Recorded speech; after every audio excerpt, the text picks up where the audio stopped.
Di sini saya akan menceritakan materi tentang periodisasi pemerintah ekonomi Islam pada masa Bani Abbasiyah. Daulah Abbasiyah adalah sebuah negara yang melanjutkan kekuasaan Bani Umayyah, di mana Daulah Abbasiyah karena para pendiri dan penguasa dinasti Abbasiyah adalah keturunan Al-Abbas, paman Nabi Muhammad SAW. Pendiri dinasti ini adalah Abdullah Al-Safa bin Muhammad bin Ali bin Abdullah bin Al-Abbas. Dia dilahirkan di Humaimah pada tahun 104 Hijriah. Dia dilantik menjadi khalifah pada tanggal 13 Rabiul Awal 132 Hijriah. Sejarah peralihan kekuasaan dari Daulah Umayyah kepada Daulah Abbasiyah bermula ketika Bani Hasyim menuntut kepemimpinan Islam berada di tangan mereka, karena mereka adalah keluarga Nabi yang terdekat. Khalifah yang pertama yaitu Khalifah Abu Ja'far Al-Mansur. Abu Ja'far Al-Mansur 136 sampai 158 Hijriah atau 754 sampai 775 Masehi. Abu Abbas As-Saffah diganti oleh Abu Ja'far Al-Mansur 754 sampai 775 Masehi. Beliau diangkat oleh saudaranya yaitu Khalifah Abu Abbas As-Saffah yang dipandang sebagai pendiri yang hakiki Daulah Abbasiyah, karena dialah yang membuat dan membentangkan nizam siasat daulah itu. Langkah-langkah penting yang diambil Al-Mansur tersebut dan efek besar yang ditimbulkannya terhadap perkembangan dinasti Abbasiyah pada masa-masa berikutnya menjadikan para sejarawan kemudian menganggapnya sebagai pendiri dinasti Abbasiyah yang sebenarnya. Selain figur politiknya yang begitu kuat dan dominan, Al-Mansur juga dikenal memiliki perhatian cukup besar terhadap ilmu pengetahuan, bahkan sejak masa mudanya atau sebelum menjadi seorang khalifah. Konsep pemikiran ekonomi Islam pada Khalifah Abu Ja'far Al-Mansur. Beliau memerintahkan dalam waktu yang singkat, tetapi pada masa pemerintahnya, beliau banyak melakukan konsolidasi dan penertiban administrasi birokrasi. Ia menciptakan tradisi baru di bidang pemerintahan dengan mengangkat seorang wazir sebagai koordinator departemen. Beliau juga membentuk lembaga protokol negara, sekretaris negara, kepolisian negara, serta membenahi angkatan bersenjata dan membentuk lembaga kehakiman negara. Dalam mengendalikan harga-harga, Khalifah Al-Mansur memerintahkan para jawara pos untuk melaporkan harga pasaran dari setiap bahan makanan dan harga lainnya. Khalifah Al-Mansur sangat hemat dalam membelanjakan harta Baitul Mal. Hal ini terbukti ketika beliau wafat. Kekayaan kas negara lebih mencapai 810 juta dirham. Khalifah kedua yaitu Harun al-Rasyid. Popularitas Daulah Abbasiyah mencapai puncaknya pada Khalifah Harun al-Rasyid, yaitu 786 sampai 809 Masehi dan putranya Ma'mun.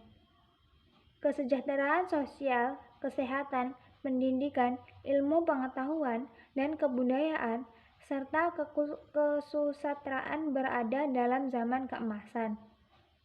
Penerjemah buku-buku Yunani ke bahasa Arab pun dimulai. Orang-orang dikirim di kerajaan Romawi, Eropa untuk membeli manuskrip. Pada mulanya, buku-buku mengenai kedokteran, kemudian meningkat mengenai ilmu pengetahuan dan filsafat. Ia juga banyak mendirikan sekolah, salah satunya karyanya yang paling besar yaitu mendirikan Baitul Hikmah, yaitu pusat penerjemaah yang berfungsi sebagai perguruan tinggi dengan perpustakaan yang besar. Selanjutnya, Konsep pemikiran ekonomi Islam pada masa Khalifah Harun ar-Rasyid. Pada masa ini, pertumbuhan ekonomi berkembang dengan pesat, dan kemakmuran Daulah Abbasiyah mencapai puncaknya. Ia membangun Baitul Mal untuk mengurus keuangan negara dengan menunjuk seorang wazir yang mengepali beberapa dirwan. Pendapatan Baitul Mal dialokasikan untuk riset ilmiah dan penerjemah buku-buku Yunani.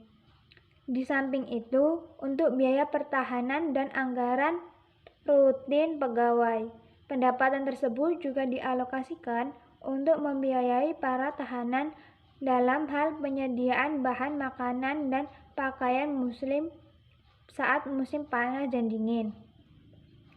Selain itu, Khalifah Harun juga sangat memperhatikan masalah perpajakan, sehingga beliau menunjuk Abu Yusuf menyusun sebuah kitab pedoman mengenai perekonomian syariah, yaitu kitabnya yang berjudul Al-Kharaj. Khalifah yang ketiga yaitu Umar bin Abdul Aziz. Khalifah Umar bin Abdul Aziz 717 sampai 720 Masehi berkuasa. Khalifah ini dikenal sangat adil dan demokratis karena ia memberikan toleransi pada kelompok-kelompok di luar lingkaran Bani Umayyah, termasuk keturunan Bani Hashim dan Bani Abbas. Di bawah pimpinan Muhammad bin Ali al-Abbas, mereka bergerak dalam dua fase, yaitu fase yang sangat rahasia dan fase terang-terangan dalam pertempuran. Gerakan ini menyebar hingga ke seluruh pelosok negara dan mendapat pengikut yang banyak, terutama dari golongan-golongan yang merasa ditindas, termasuk kelompok Syiah yang bergabung dengan Dalil Bani Abbas, yang mengembalikan urusan kekhalifahan kepada keturunan Ali bin Abi Thalib. Bahkan ia bergabung juga dari golongan-golongan yang pada mulanya mendukung Daulah Umayyah. Adapun konsep pemikiran Islam pada masa Umar bin Abdul Aziz. Kepemimpinan Umar bin Abdul Aziz sangat luar biasa untuk dijadikan keteladanan yang mungkin saat ini jarang ditemukan.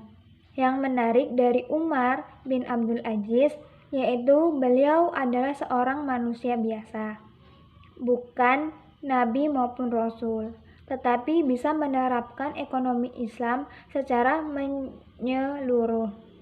Ditambah, ia mewarisi sebuah negara yang tidak sempurna dan bahkan dalam beberapa hal jauh dari Islam akibat penyelewengan yang dilakukan Khalifah Bani Umayyah sebelumnya, dan kekuasaan itu setara dengan 39 negara hanya dalam waktu 29 bulan bisa diciptakan nol penerimaan zakat. Sungguh prestasi yang luar biasa dan sangat mengagumkan.